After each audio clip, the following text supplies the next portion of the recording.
Think you're crushing your deadlifts? Maybe. But if your feet are too close, your knees cave in, or your hips shoot up before the bar moves, then you're not lifting stronger, you're just lifting wrong. Here's the truth, most people think sumo deadlifts are just a wide stance version of the regular deadlift. But the difference is way deeper than foot placement. Do it right, and it builds massive strength while protecting your back. Do it wrong, and you're setting up a slow-motion disaster for your spine and hips. Now, let me ask you, have you ever felt your lower back ache after pulling what felt like a clean rep? Or maybe you've seen someone at the gym spreading their legs wide, tugging the bar up with a rounded spine, thinking that's sumo form? Yeah, that's what I'm talking about. It looks powerful, but it's actually energy leaking everywhere. So before we talk about how to nail the perfect sumo deadlift, let's expose what's holding most lifters back. The first mistake? Treating it like a squat. You see people drop their hips way too low, almost like they're about to sit down instead of pull up. That instantly kills your leverage. You're not driving through your hips, you're fighting against your own body mechanics. The sumo deadlift isn't a squat with a barbell on the floor. It's a pull that starts from a strong hinge, not a deep sit. The second mistake? The grip. Too many lifters grab the bar wide, hands outside their knees. That ruins the entire sumo advantage. The power of the sumo position comes from keeping everything stacked, hands directly inside the knees, shoulders over the bar, chest up, but not flared. When your hands are too wide, you shorten your range of motion and shift pressure to your lower back instead of your legs. And then there's the tug and pray crowd. You know what I'm talking about. People yanking the bar like they're starting a lawnmower. No tension, no setup, just chaos. The bar clanks, hips shoot up, chest collapses, and they muscle it through with pure ego. That's not strength, that's a back spasm waiting to happen. Here's the key most people miss. The sumo deadlift is all about tension before motion. You should feel like a coiled spring, not a loose slingshot. Before the bar even leaves the floor, your entire body should be braced. Think of your core like the foundation of a skyscraper. If it's weak, everything above it wobbles.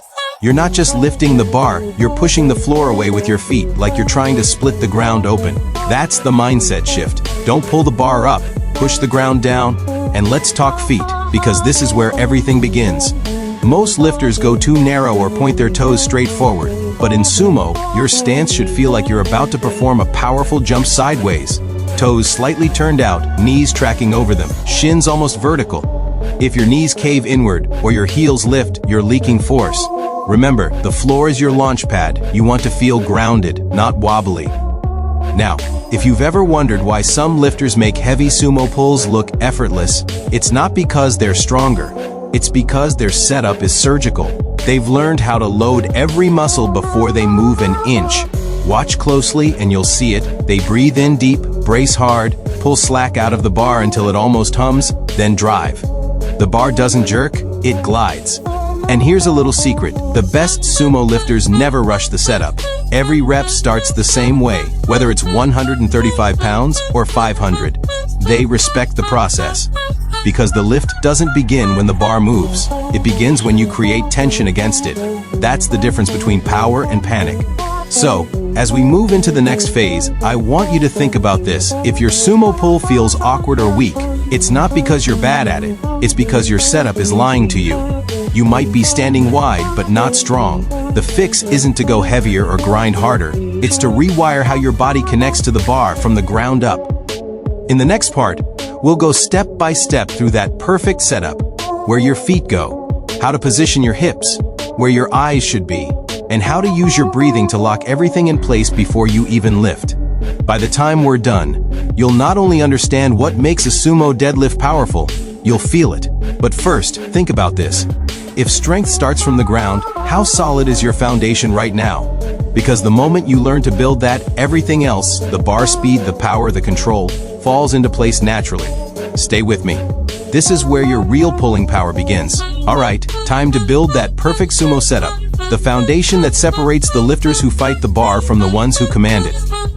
Forget the fancy cues for a moment. We're going to make this simple, real, and something you can feel the second you try it. Start by approaching the bar like it owes you money. But don't touch it yet. Stand tall, look down, and place the bar directly over the middle of your feet.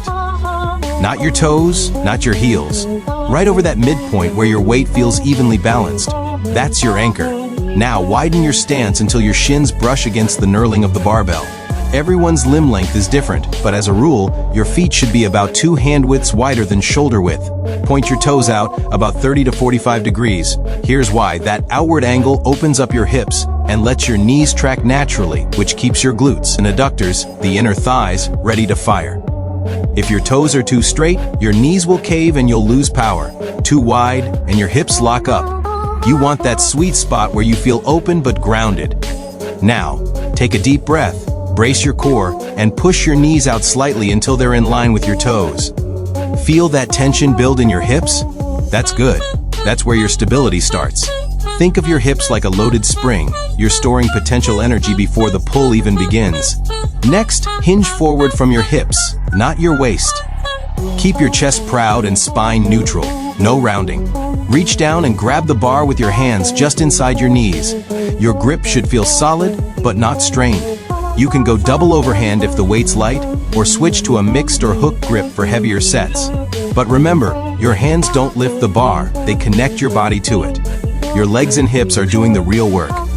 Here's where most people go wrong: they just drop their hips and yank. Don't. Instead, take a second and pull the slack out of the bar. You do this by gently tugging upward until you feel the barbell click against the plates.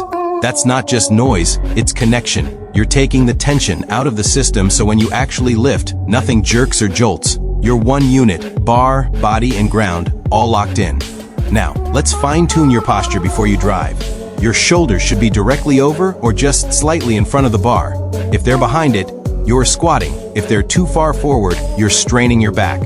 Eyes? Look about 10 to 15 feet ahead of you. Not up, not straight down. Keeping a neutral gaze helps keep your spine aligned. Feel your feet now.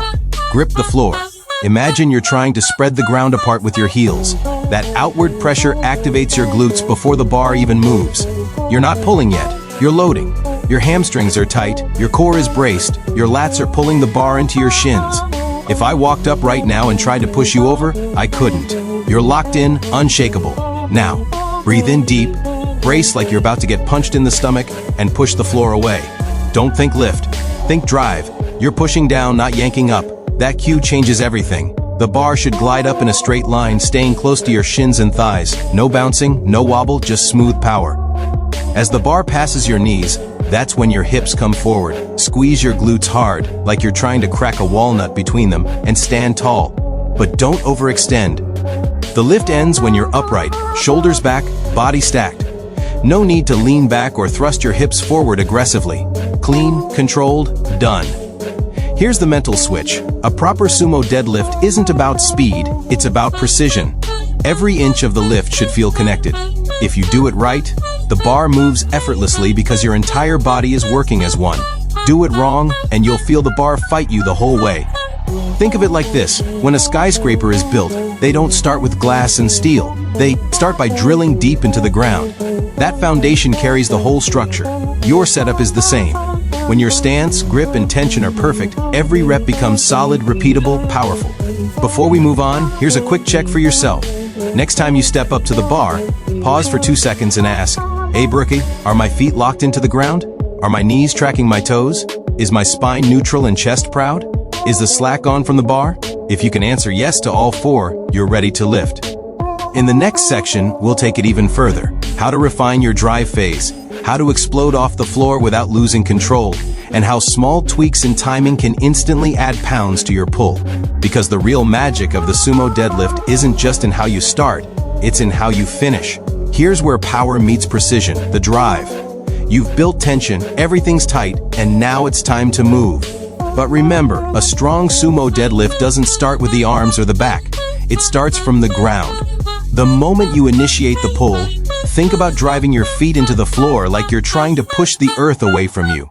Your quads fire first, your hips follow, and your chest rises as one solid unit.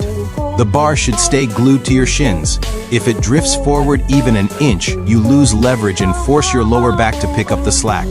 Keep your lats engaged by pulling your shoulder blades into your back pockets. That simple cue locks the bar path straight and smooth. As the bar clears your knees, don't rush to lock out. Too many lifters throw their hips forward too early. Instead, stand tall by squeezing your glutes and driving your hips through naturally. The bar finishes when your body stacks in one strong line, ankles, hips, shoulders, all aligned. Now pause for a second at the top. Feel that tension and control the descent. That's how strength is built, through control, not chaos. Because every perfect pull teaches your body one thing: power without precision is just wasted effort.